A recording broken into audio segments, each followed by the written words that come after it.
Iran और Israel के बीच आखिरकार युद्ध थम ही गया, जिसके बाद अब हर किसी के जहन में गाजा को लेकर सवाल उठ रहे हैं कि क्या अब गाजा में भी युद्ध थम जाएगा।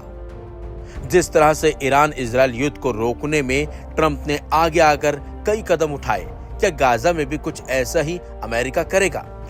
तो बता दें आपको, गाजा में भी युद्ध विराम के आसार दिखाई दिए हैं। दरअसल अमेरिकी राष्ट्रपति डोनाल्ड ट्रंप ने बुधवार को कहा कि गाजा में इजराइल के युद्ध को खत्म करने की दिशा में तेजी से काम हो रहा है। 20 महीनों से जारी इस जंग को रोकने के लिए नया प्रस्ताव सामने आया है। ट्रंप ने नीदरलैंड में एक नाटो शिखर सम्मेलन में पहले पत्रकारों से कहा कि उन्हें लगता है गाजा को लेकर बहुत अच्छा डेवलपमेंट हो रहा है। स्टीव विटकॉफ ने मुझे बताया कि गाजा अब समाधान के बहुत करीब है। उम्मीद है कि जल्द बहुत अच्छी खबर मिलेगी।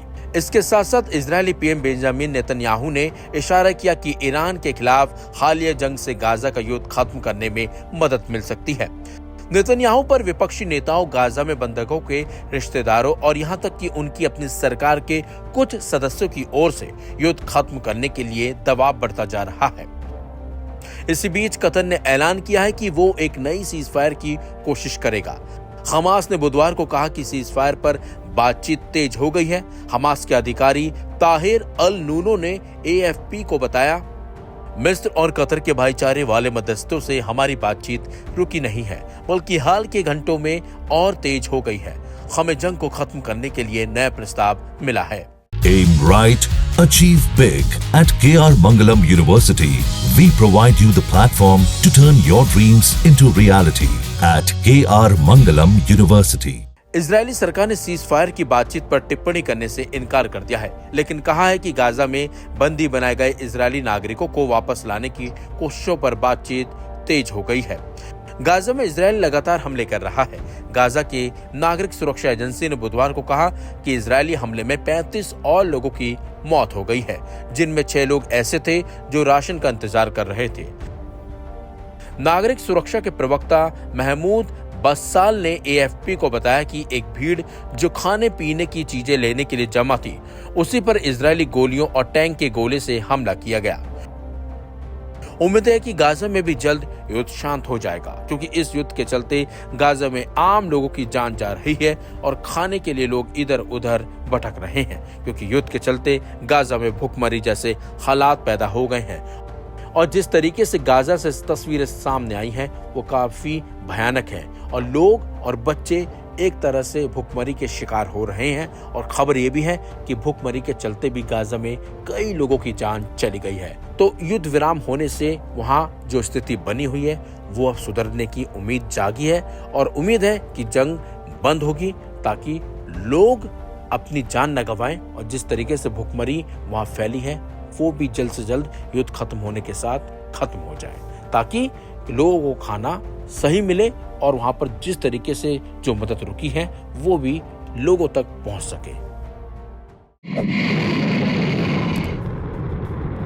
हाल ही में इसराइल और ईरान के बीच हुई जंग के खत्म होने के बाद भी इसराइल की मुश्किलें कम नहीं हुई हैं। जी हाँ, भले ही ईरान और इसराइल के बीच सीज फायर हो गया हो, लेकिन यमन के हूती विद्रोहियों ने इसराइल के खिलाफ मोर्चा खोला हुआ है। उन्होंने इसराइल पर हमले जारी रखने की कसम खाई है।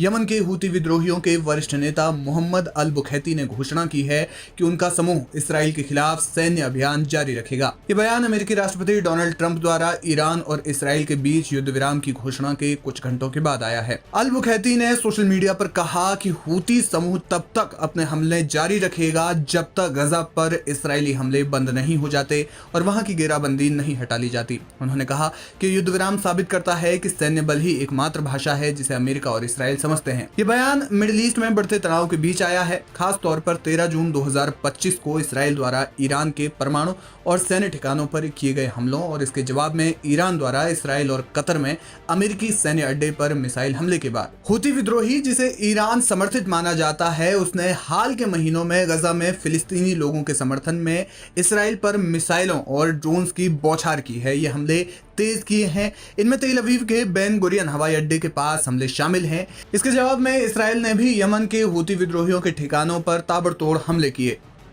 हालांकि इसराइल पर हमले जारी रखने की बात को लेकर मोहम्मद अल बुखैती ने कहा कि अमेरिका और इसराइल का जंगबंदी की बात को स्वीकार करना ये दिखाता है कि वे यही भाषा समझते हैं। सैन्य कार्रवाई ही एक ऐसी भाषा है जिसे वे समझते हैं। अंसारुल्लाह भी इसराइल के खिलाफ अपने हमले जारी रखेगा और जब तक कि गजा में फिलिस्तीनियों के खिलाफ चल रही इसराइल की सैन्य कार्रवाई बंद नहीं हो जाती और वहां से घेराबंदी नहीं हटा ली जाती, तब तक वे हमले जारी रखेंगे। Aim right, achieve big. At KR Mangalam University, we provide you the platform to turn your dreams into reality.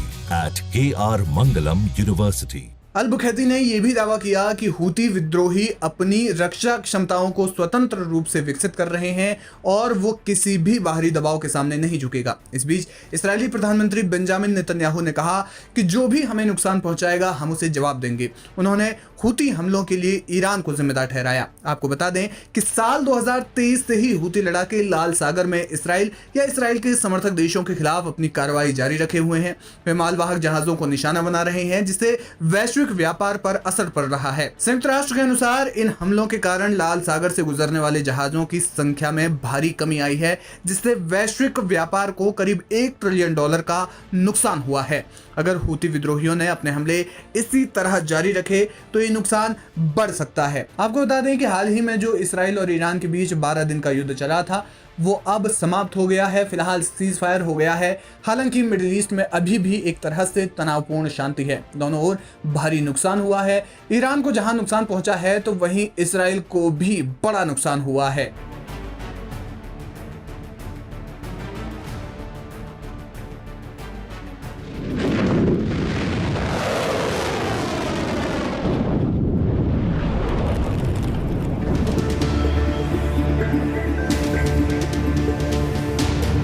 Iran और इसराइल के बीच हालिया टकराव ने न सिर्फ सैन्य तनाव बढ़ाया बल्कि इसराइल की जमीन पर भारी तबाही भी छोड़ी है।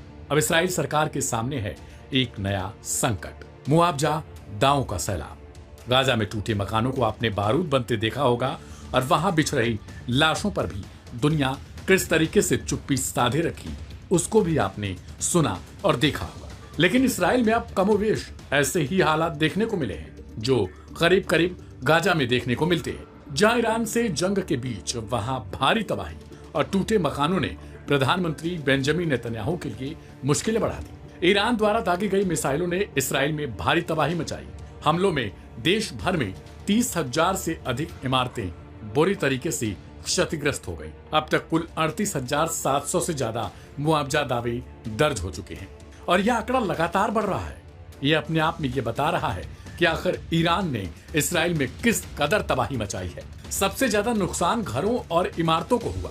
30,809 दावे केवल भवन क्षति के लिए किए गए।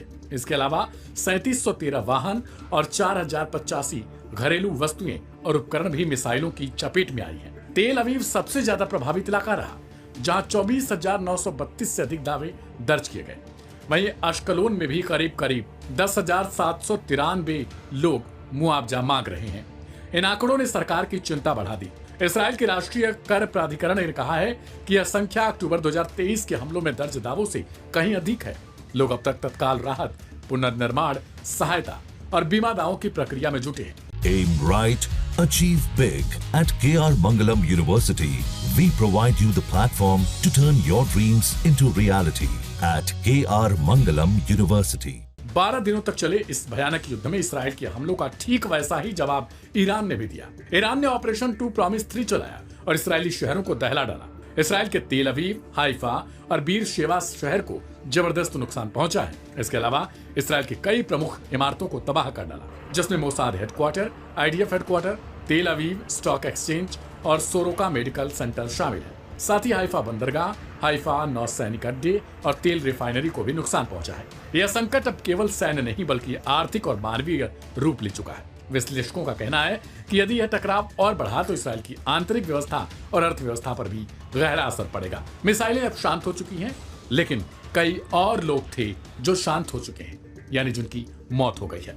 इसराइल ईरान की इस युद्ध में इसराइल में करीब दर्जनों लोगों की मौत हुई, तो दूसरी तरफ ईरान में करीब 600 के आसपास मौतें दर्ज की गई।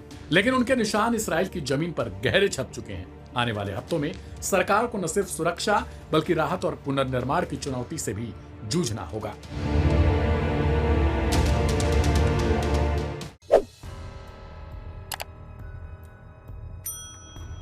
12 दिन के बाद आखिरकार ईरान और इजराइल के बीच चली भीषण जंग थम गई है।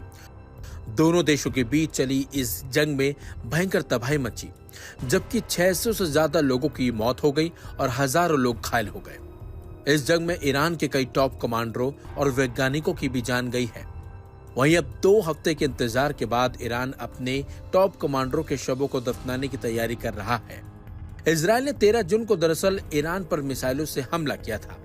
ईरान के न्यूक्लियर ठिकानों समेत कई जगहों पर अटैक किए गए थे, जिसमें 20 टॉप सैन्य कमांडर और कुछ परमाणु वैज्ञानिक मारे गए। तभी से इन लोगों के शव रखे हुए थे, लेकिन अब सीज फायर के बाद इन्हें सुपुर्द खाक किया जाएगा। ईरान की न्यूज एजेंसी IRNA ने इसकी जानकारी दी है। माना जा रहा है कि इस मौके पर हजारों ईरानी जुट सकते हैं। दरअसल ईरान पर किसी बड़ी शख्सियत के इजराइल या अन्य देश के हमले में मारे जाने के बाद भारी भीड़ जुटती रही है। इजराइल के हमलों में रिवॉल्यूशनरी गार्ड्स के चीफ हुसैन सलामी भी मारे गए थे। उन्हें अयातुल्लाह खामेनेई का करीबी माना जाता है और वो उनकी सुरक्षा की जिम्मेदारी संभाल लेते थे। रिवॉल्यूशनरी गार्ड्स का गठन ही ईरान के सर्वोच्च नेता की सुरक्षा के उद्देश्य से किया गया था। ऐसे में इस फोर्स के प्रमुख को काफी पावर हासिल है और वो आमतौर पर खामेनेई का काफी करीबी व्यक्ति ही होता है। ईरान सरकार की ओर से दी गई जानकारी के मुताबिक शनिवार को सुबह 8 बजे मारे गए टॉप कमांडरों और साइंटिस्टों को दफन किया जाएगा।